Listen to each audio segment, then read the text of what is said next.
What's your favorite ice cream flavor? Oh, it's got to be pistachio. Who or what has been the biggest help in your creative business?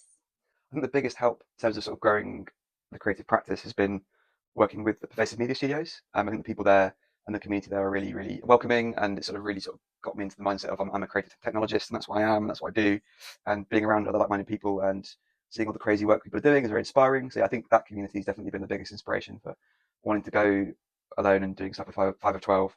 Do you prefer cinema or live performances? Oh, well, I just went to the cinema this week, saw Tron, and that was quite a spectacle. Probably would say live performance being favourite because you get to experience it as a group. A cinema experience is quite a sort of solitary, uh, you're just enjoying on your own. You can't talk about it until afterwards. So I think, yeah, the live performance side of things would be the more interesting one for me. What do you love most about what you do? I think I love creating stuff out of nothing. So like when I'm doing making software, for example, you haven't got anything to start with. It's pure creation, and you have an idea and you want to get down on the screen, then being able to see that and visualize it and actually use it. I think, yeah, that's one of the magical things of making software. The other part of what I do is getting people to play music and also playing music myself and encouraging them to go and play. And so afterwards, when I speak to people about it, it's like, oh, thanks so much.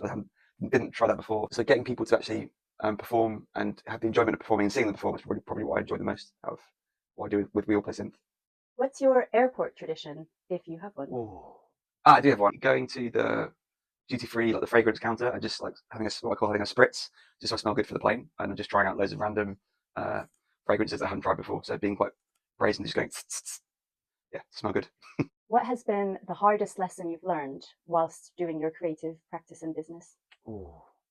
I think the hardest lesson I've learned is that it's really hard to please everyone. Not everyone thinks the same as you, and there's going to be differences of opinion. What's your favorite song right now? I couldn't say a song, but the favorite album at the moment is the Tron Ares album. I've been listening to. I saw the film this week, and the soundtrack from it is incredible. But I have a song which I tend to play on Saturday morning if I've had a bit of a heavy night, which is called Dark Saturday by Metric.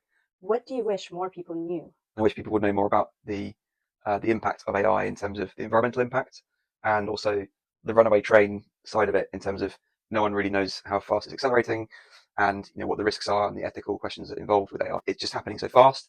I wish more people were informed about it in terms of the security and the ethics side of things and the environmental impact rather than just the blindly using it and accepting it as a new way of communicating and just being part of our lives. I think I wish people would be more informed about the the proliferation of AI in society. Where can people find you? The company's called 5 of 12. That's 5of12.co.uk for the electronic music Might Nights, which is called We All Play Synth. That's weallplaysynth.com. And then I'm on Instagram as Tony Nacho, which is Tony Nacho with a zero. LinkedIn, but yeah, LinkedIn for business.